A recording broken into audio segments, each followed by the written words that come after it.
अल्लाह ताला ने 70,000 लाशों को किस नबी की दुआ के नतीजे में जिंदा कर दिया। उन लाशों की नस्ल आज भी कहाँ और किस हाल में दुनिया पर मौजूद है और लाशों की नस्ल को पहचानने की ऐसी निशानी कि आप भी फौरन पहचान जाएंगे। आज की इस वीडियो में उन्हीं लाशों का जिक्र किया जाएगा जिन्हें अल्लाह सुब्हानहू व तआला ने जिंदा कर दिया था। लेकिन अगर आपने अभी तक हमारे चैनल को सब्सक्राइब नहीं किया तो सब्सक्रिप्शन का बटन दबाकर सब्सक्राइब कर लीजिए। बनी इसराइल को फिरौन के चुंगल और गुलामी से निजात दिलाकर हजरत मूसा अलैहिस्सलाम ले आए थे और बनी इसराइल सरजमीन मुक़द्दस फ़लस्तीन में आबाद हो चुके थे।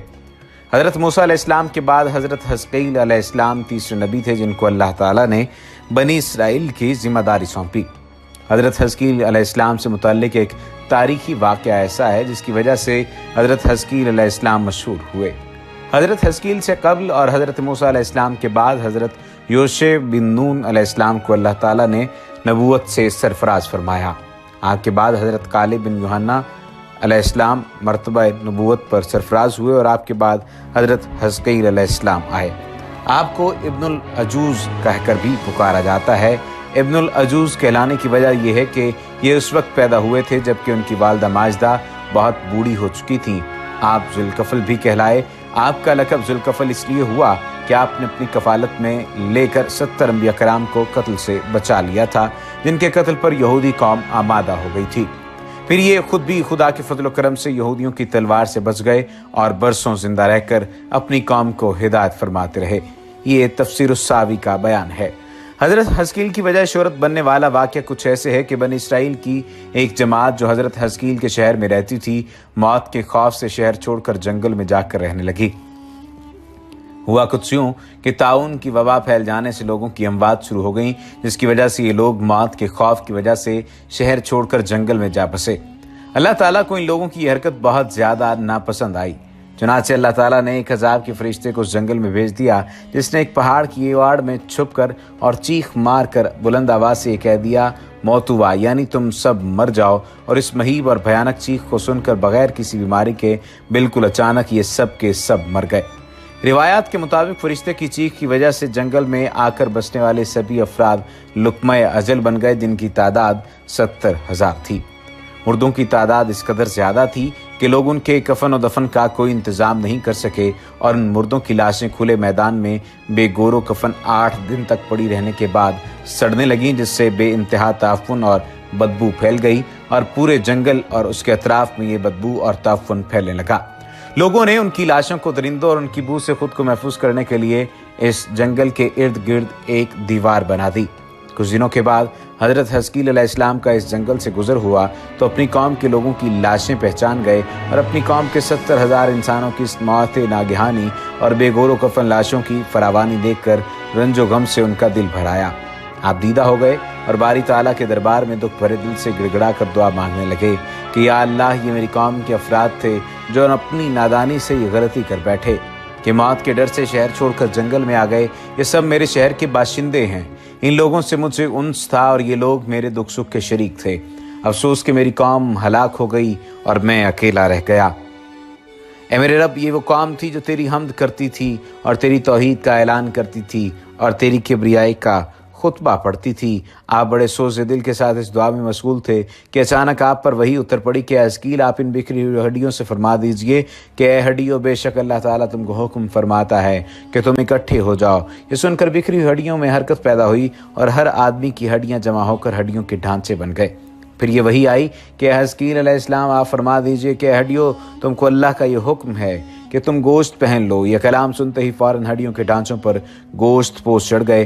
फिर तीसरी बार ये वही नाजिल हुई, ए हज़क़ील, अब ये कह दो कि ए मुर्दो, खुदा के हुक्म से तुम सब उठकर खड़े हो जाओ। चुनांचे आपने ये फरमा दिया तो आपकी ज़ुबान से ये जुमला निकलते ही 70,000 लाशें चश्मे ज़दन में खड़ी हो गईं। फिर ये सब लोग जंगल से रवाना होकर अपने शहरों में आकर दोबारा आबाद हो गए और अपनी उम्रों की मुद्दत पर जिंदा रहे। लेकिन इन लोगों पर इस मौत का इतना निशान बाकी रह गया कि उनकी औलाद के जिस्मों से सड़ी हुई लाश की बदबू बराबर आती रही और ये लोग जो कपड़ा भी पहनते थे वो कफन की सूरत में हो जाता था और कफन में जिस तरह कफन मैला हो जाता है ऐसा ही मैलापन उनके कपड़ों पर नमूदार हो जाता था। चुनांचे ये असरात आज तक उन यहूदियों में पाए जाते हैं जो उन लोगों की नस्ल से बाकी रह गए हैं। इस वाक़े का कुरान मजीद में भी जिक्र मौजूद है। ये अजीबोगरीब वाक़या कुरान मजीद की सूरह बकरा में खुदावंद कुद्स ने इस तरह बयान फरमाया है कि ए महबूब, क्या तुमने ये न देखा कि उन्हें जो अपने घरों से निकले थे और वो हज़ारों थे मौत के डर से, तो अल्लाह ताला ने उनसे फरमाया मर जाओ, फिर उन्हें ज़िंदा फरमा दिया। बेशक अल्लाह लोगों पर फजल करने वाला है, मगर अक्सर लोग नाशुक्र हैं। बनी इसराइल की अगर बात की जाए और बनी इसराइल पर इनामात की बात की जाए तो बनी इसराइल पर अल्लाह ताला के बहुत सारे इनामात हैं। सूरतुल माइदा की आयत का तर्जुमा है, फरमाया और जब कहा मूसा ने अपनी कौम को, ए कौम याद करो एहसान अल्लाह का अपने ऊपर, जब पैदा किए तुम में नबी और कर दिया तुमको बादशाह और दिया तुमको जो नहीं दिया था किसी को जहान में, और ए कौम दाखिल हो ज़मीन पाक में जो मुकर्रर कर दी है अल्लाह ने तुम्हारे वास्ते, और ना लौटो अपनी पीठ की तरफ, फिर जा पड़ोगे नुकसान में। और बोले ए मूसा, वहाँ एक कौम है ज़बरदस्त और हम हरगिज़ वहाँ ना जावेंगे यहाँ तक कि वो निकल जावें उसमें से, फिर अगर वो निकल जावेंगे उसमें से तो हम ज़रूर दाखिल होंगे।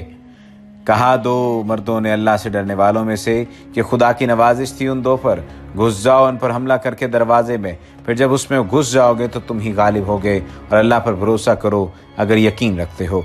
बोले ए मूसा, हम हरगिज़ न जावेंगे सारी उम्र जब तक वो रहेंगे उसमें, सो तू जा और तेरा रब और तुम दोनों लड़ो, हम तो यहीं बैठे हैं। मौज़ूल कुरान में है कि हज़रत इब्राहीम अलैहिस्सलाम अपने बाप का वतन छोड़ कर निकले अल्लाह की राह में और मुल्क शाम में आकर ठहरे और मुद्दत तक उनकी औलाद न हुई।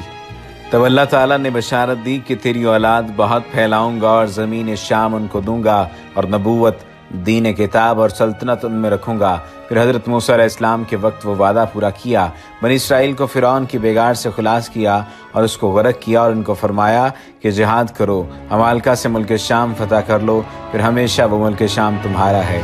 हज़रत मूसा अलैहिस्सलाम ने 12 शख्स 12 कबाइल बनी इसराइल पर सरदार किए थे, उनको भेजा कि उस मुल्क की खबर लावें। वो खबर लाए तो मुल्क शाम की बहुत खूबियाँ बयान की और वहाँ जो अमालका मुसल्लत थे उनका ज़ोर क़ुव्वत बयान किया।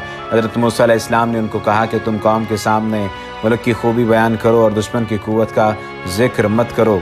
इनमें से 2 शख्स इस हुक्म पर रहे और 10 ने खिलाफ किया। कौम ने सुना तो नामर्दी करने लगी और चाहा कि फिर उल्टे मिस्र चले जाएं। इस तकसीर की वजह से 40 बरस फतह में देर लगी और इस कदर मुद्दत जंगलों में भटकते फिरते रहे। जब इस कर्न के लोग मर चुके मगर वो 2 शख्स कि वही हज़रत मूसा अलैहिस्सलाम के बाद खलीफा हुए और उनके हाथ से फतह हुई। बनी इसराइल पर नेमतों का जिक्र करते हुए, अल्लाह की नेमतों का जिक्र करते हुए कहा गया कि यानी तुम्हारे जद्द आला हज़रत इब्राहीम अलैहिस्सलाम से लेकर आज तक कितने नबी तुम में पैदा किए गए। मसलन हज़रत इस्माईल अलैहिस्सलाम, इसहाक अलैहिस्सलाम, याकूब अलैहिस्सलाम, यूसुफ और ख़ुद मूसा और हारून अलैहिस्सलाम। फिर उनके बाद भी यही सिलसिला मुद्दत दराज तक उनमें कायम रहा, यानी फ़िरौनियों की जलील तरीन गुलामी से आज़ाद दिलाकर उनके अम्वालो अमलाक पर काबिज़ किया।